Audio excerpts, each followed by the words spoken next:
Someone just insulted you in front of everyone. Your chest is tight. Your face is hot. Every part of your body is screaming at you to defend yourself, to fire back, to win.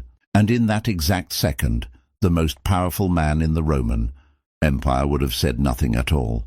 Marcus Aurelius had one sentence he repeated to himself every time someone tried to provoke him. One sentence. That's it. And it disarmed people more completely than any insult ever could. Today I'm giving you that sentence. And by the end of this video, you'll never lose an argument to your own anger again. Welcome back to Wisdom of the Stoics, the channel where we take the oldest, hardest-won wisdom in human history and turn it into something you can actually use today. No fluff, no motivational shouting, just the calm, battle-tested philosophy that helped emperors rule, slaves find freedom, and ordinary people survive chaos with their dignity intact. If you're new here, welcome. Consider subscribing, because what you're about to learn isn't just theory, it's armor. And once you put it on, you'll wonder how you ever went without it. Let's begin. Let's start with something uncomfortable. Provocation is not an accident. It is not a careless slip of someone's tongue. It is almost always a calculated move, even if the person doing it doesn't fully realize they're doing it. Think about the last time someone provoked you. Maybe it was a coworker who made a snide comment in a meeting. Maybe it was a family member who brought up an old wound at dinner, knowing exactly where it would land. Maybe it was a stranger online, typing something designed purely to make your blood boil. What did they actually want? They didn't want information. They didn't want a debate. They wanted a reaction. They wanted to see your composure crack, because in that crack they find power. Your anger is the proof they were looking for, proof that they got to you, that they control something inside you that you should control yourself. This is the trap. And here's the part that should genuinely unsettle you. Every time you respond with anger, with a sharp comeback, with raised volume, you're not winning. You're paying the toll they set for you. You're handing them exactly what they came for. Epictetus, who was born into slavery and later became one of the most respected philosophers in Rome, knew this trap intimately. He had spent years of his life with almost no control over his external circumstances, beaten, displaced, owned by another human being. And yet he wrote some of the most liberating words in the history of philosophy, that we suffer not from the things that happen to us, but from our judgment about those things. Read that again. It wasn't the insult that hurt you. It was the meaning you assigned to it the instant it landed. So if a man who had nothing, no freedom, no body that was legally his own, could master this, what does that say about the power we're giving away over a comment from a coworker, or a stranger on the internet, or a relative who's said the same cutting joke for 15 years? It says we've been playing the wrong game. We've been treating provocation like a battle we need to win, when really it's a test we need to pass. And the test isn't about who has the sharper tongue. It's about who walks away with their peace intact. Now you might be thinking, but if I don't respond, doesn't that mean they win? Doesn't silence mean I have no comeback? This is exactly the misunderstanding we're going to dismantle today, because the Stoics weren't advocating for weakness. They weren't telling you to be a doormat, to swallow your dignity, to let people walk over you without consequence. Quite the opposite. What they discovered was something far more devastating to provocateurs than any insult could ever be. Stick with me, because in the next section, I'm going to show you exactly what that is, and why it terrified people far more than anger ever did.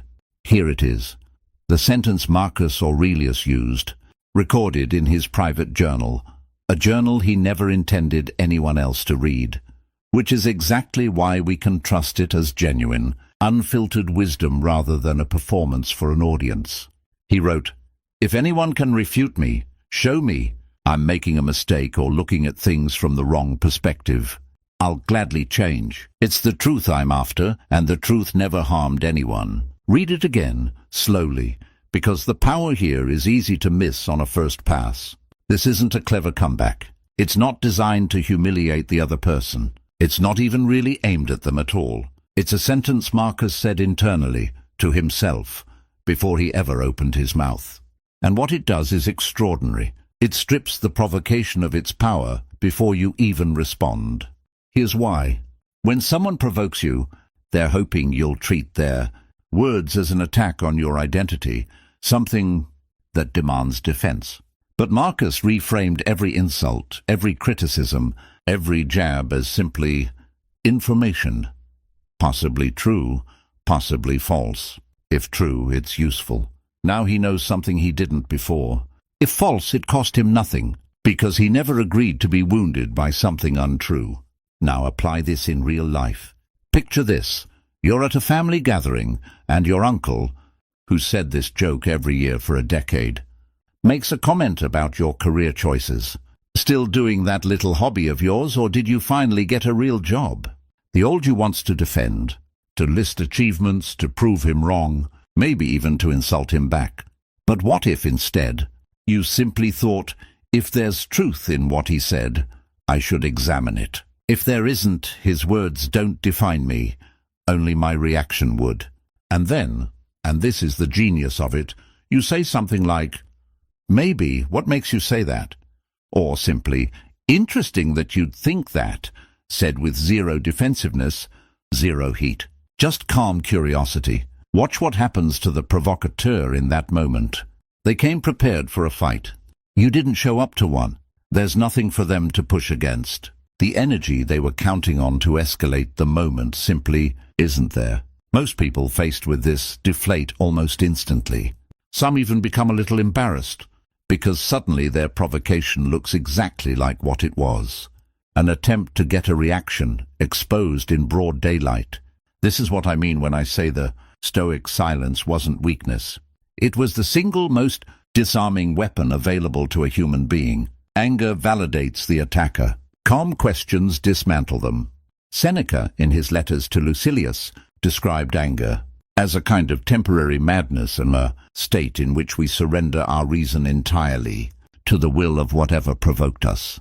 He wrote that no other emotion is more eager to display its full force, and none more in need of being held back, precisely because anger's most dangerous trick is convincing you it's powerful while it's actually making you the most predictable, most controllable version of yourself. Think about that for a second. The angrier you get, the more predictable you become. The provocateur knows exactly which buttons to press, because you've shown them where the buttons are. Calm, by contrast, is unreadable. Calm gives them nothing to work with, so the sentence isn't really about winning an argument. It's a tool to remind you, in the heat of the moment, that you have a choice about what role you're going to play in this exchange, and that the most powerful role available to you is the one where you simply don't take the bait. But I know what some of you are thinking right now. This sounds great in theory, but what happens when the provocation is severe? When it's not a joke at a family dinner, but something genuinely cruel, genuinely unfair? That's exactly where we're going next. Because the Stoics didn't just have an answer for mild irritation. They had an answer for the worst provocations imaginable. Let's talk about real stakes. Not a snide comment at dinner. Betrayal at the highest level a human being can experience. In 175 AD, while Marcus Aurelius was away from Rome dealing with a health crisis so severe that false rumors of his death had spread across the empire, one of his most trusted generals, Avidius Cassius, declared himself emperor, a man Marcus had personally elevated, trusted with command of entire legions, turned around and tried to seize the throne the moment he believed Marcus was dead or dying. This is provocation on a scale almost none of us will ever face. This is betrayal soaked in ambition, dressed up as opportunity, and it came from someone who owed his entire position to Marcus's trust. And how did Marcus respond? Historical accounts tell us that when Marcus learned of the revolt, he didn't erupt in vengeful fury. He reportedly told his soldiers and advisers that he hoped to have the chance to forgive Cassius, to look him in the eye and ask only why he had done it, and then offer him mercy. He is recorded as saying that he wished no one to be killed during this entire affair if it could possibly be avoided, and that he grieved the necessity of civil conflict more than he feared the threat to his own throne. Before Marcus could even act on this, Cassius was killed by his own soldiers, who perhaps sensed which way the wind was blowing. And when his head was brought to Marcus as a trophy, the ultimate provocation, an invitation to celebrate vengeance fulfilled, Marcus refused to look at it. He ordered it buried, denied the soldiers who delivered it the reward they expected, and extended clemency to Cassius's family and the cities that had supported the rebellion. Think about what restraint at that level actually requires. This was not a man incapable of anger. This was not a man without the power to enact total, brutal revenge, he commanded. The most powerful military force on earth. He had every justification, every resource, and every opportunity to make an example of anyone connected to the betrayal. He chose not to, not because he was weak, not because he didn't feel the sting of the betrayal. He almost certainly did, deeply, but because he had spent decades training his mind to ask one question before reacting to anything. What does this provocation cost me if I let it control my actions? Versus what does it cost me if I don't? If Marcus had executed everyone connected to Cassius's rebellion, what would he have gained? A moment of satisfaction, perhaps. But he would have confirmed every fear that Rome's enemies and allies alike harbored, that emperors rule through fear and vengeance rather than justice and reason. He would have spent his moral capital on a momentary feeling. By choosing restraint, he did something far more powerful.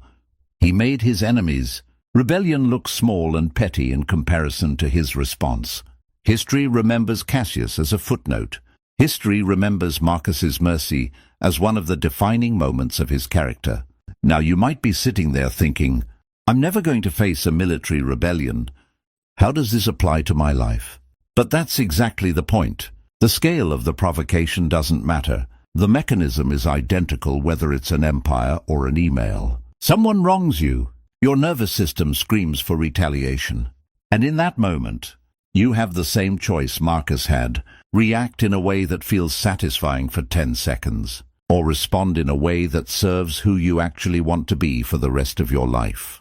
This is the real test of Stoic philosophy.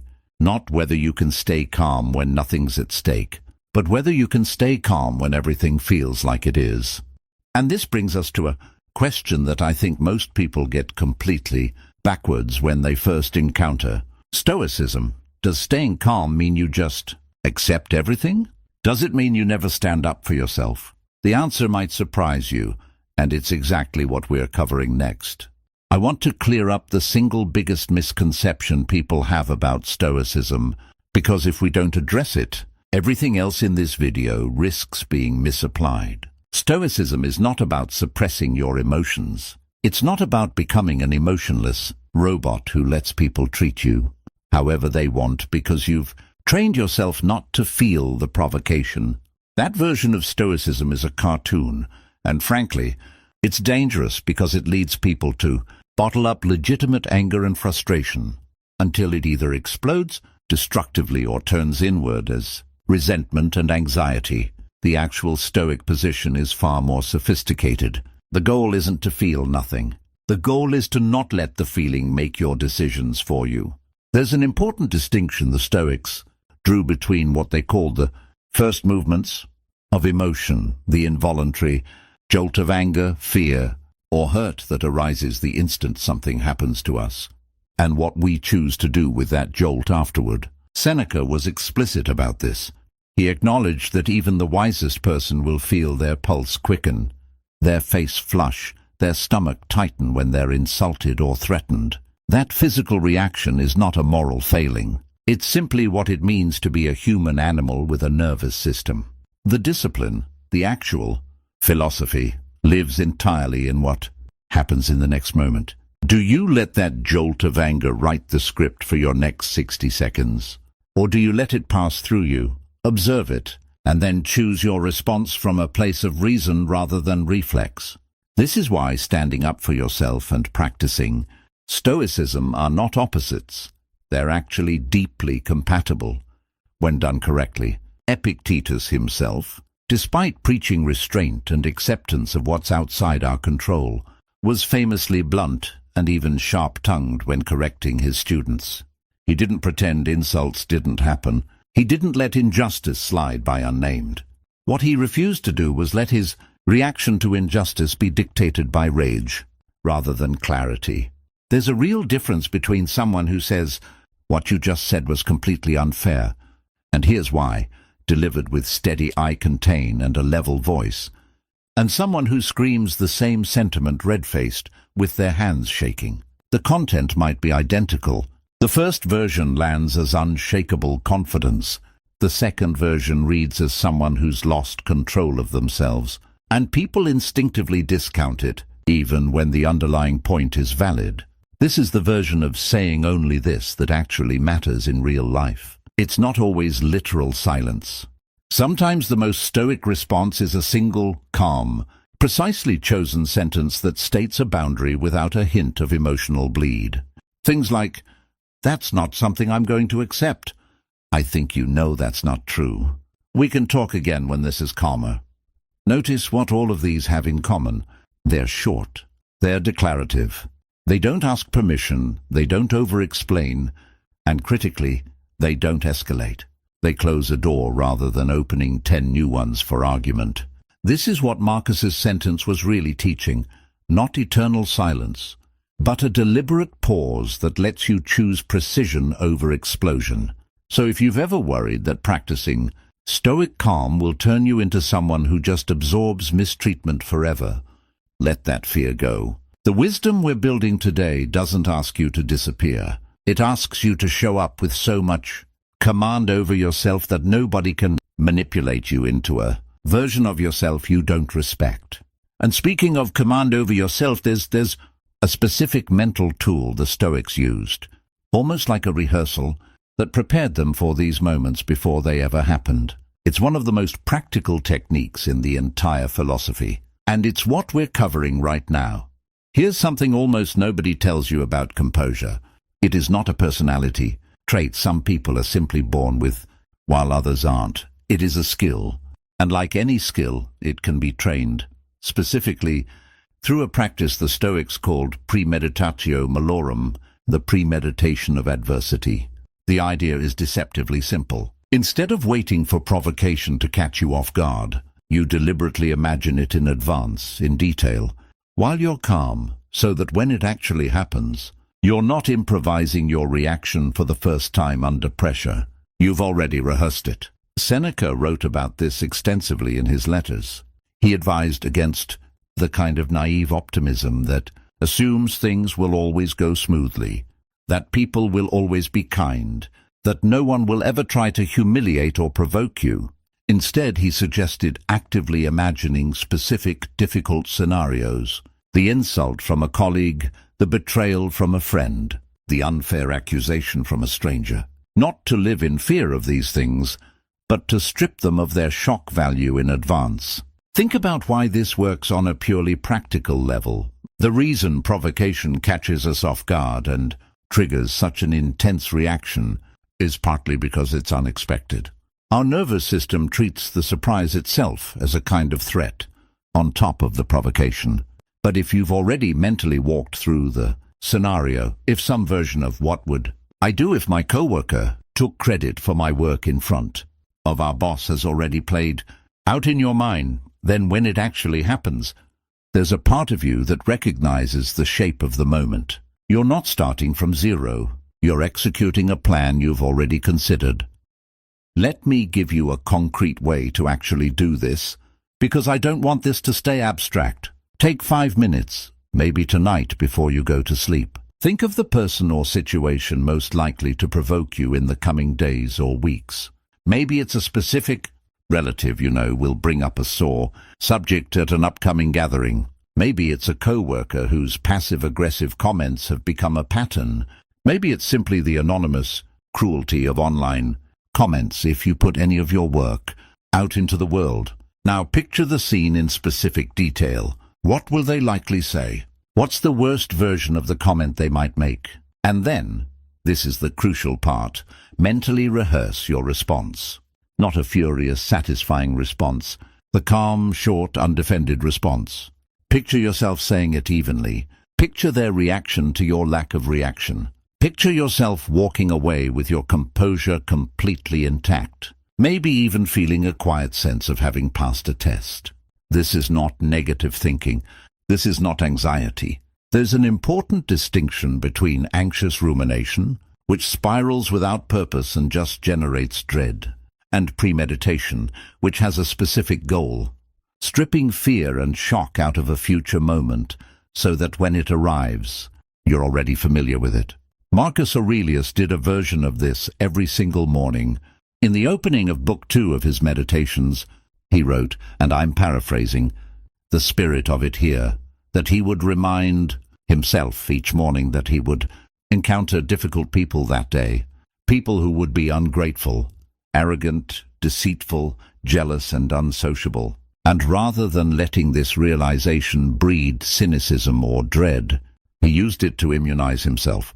By the time he actually encountered rudeness or provocation, it wasn't a shock to his system.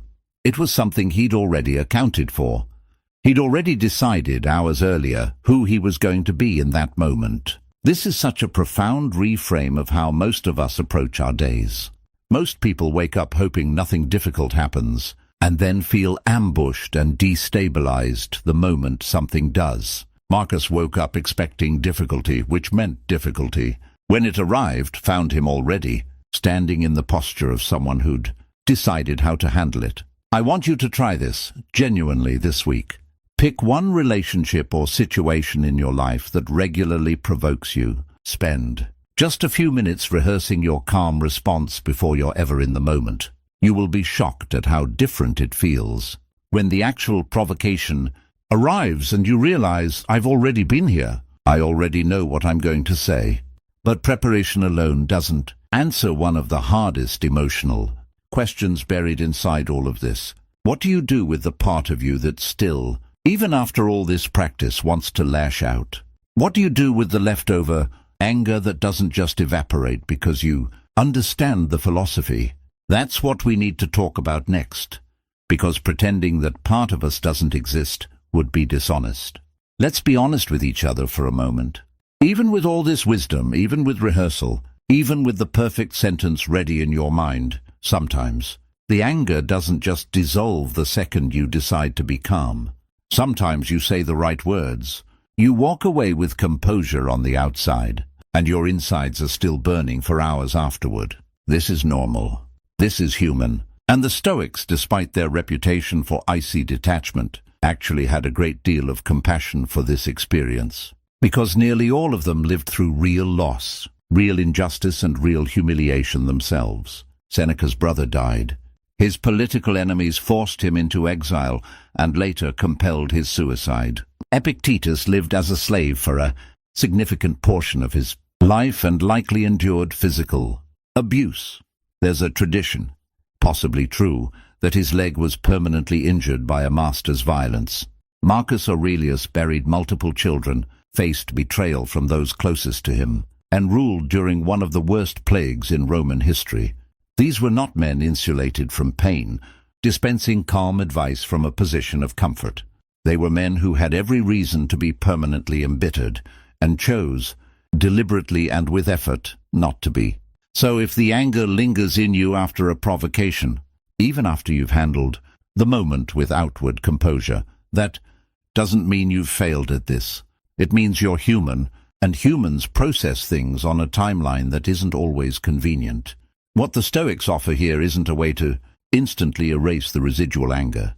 It's a way to make sure that residual anger doesn't compound into something worse, resentment. Resentment is anger that's been allowed to set up permanent residence. It's the difference between a bruise that heals and a wound that gets reopened every time you think about the person who provoked you. One practice that helps enormously here is something Marcus returned to again and again, examining whether the person who provoked you acted out of malice or out of their own confusion and suffering. He wrote that wrongdoers act the way they do because they don't actually know what is good or bad. They're operating from a distorted understanding, mistaking cruelty for strength or insecurity for superiority. This doesn't excuse their behavior. It doesn't mean you owe them your forgiveness on demand, or that you should pretend what they did was acceptable. But it does something subtle and useful. It shifts your relationship to the event from "this happened to wound me specifically" to "this happened because this person is in some way lost." That shift takes the provocation out of the realm of personal injury and puts it into the realm of almost weather. You don't take a hailstorm personally. You don't lie awake resenting the clouds. You simply note that the storm happened, take whatever precautions are sensible, and move forward. This doesn't mean every provocateur deserves your pity or that you should let people off the hook for genuinely harmful behavior. There's a difference between understanding why someone acted poorly and excusing it without consequence. You can hold both. Compassion for the confusion that drives cruelty, and firm boundaries that protect you from it happening again. And here's a practical technique for the lingering anger itself. Give it a container, don't pretend it doesn't exist, and don't let it run wild indefinitely either. Some people find it useful to set aside a specific, brief window, maybe 10 minutes that evening, where they allow themselves to fully feel and even articulate the anger, perhaps writing it down exactly as it is, unfiltered. And then when that window closes, they deliberately turn attention elsewhere. This isn't suppression, it's containment. You're not pretending the feeling isn't real. You're simply refusing to let it have unlimited access to your entire day. If you found this useful so far, this would be a great moment to drop a comment below telling me about a time you wish you'd had this kind of mental preparation before a provocation. Caught you off guard? I read every single one, and honestly, some of the stories you all share teach me as much as any ancient text does. Now there's one more layer to this that I think is the most important of the entire video, because it answers the question of why any of this matters in the first place. Why does it matter whether you respond with composure or with rage? What's actually at stake? That's where we're going next. Here is the deepest truth buried inside everything we've covered today. And I want you to really sit with this one. Every time you respond to provocation with the same energy it was delivered in, every time you match insult with insult, rage with rage, you are not protecting yourself. You are actually surrendering the one thing that was never under threat in the first place, your character. Think about what provocation can actually take from you if you let it. It cannot take your achievements. It cannot take the people who genuinely know and love you. It cannot rewrite your history or erase your competence. The only thing provocation can ever actually steal is your composure, and it can only steal that with your permission. Marcus Aurelius had a phrase for this, one of the most famous in the entire Meditations. He described the mind, when it withdraws into itself and finds peace there, as being like a fortress. No matter what is happening outside the walls, armies, chaos, betrayal, the fortress itself remains untouched as long as you don't open the gates yourself. He wrote that nothing outside the mind can disturb it unless it disturbs itself. The disturbance comes entirely from within, from our own judgments about what's happening to us. This is what's actually at stake every time someone tries to provoke you.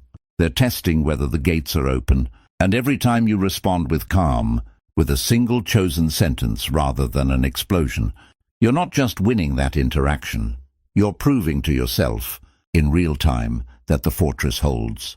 That you are, in fact, the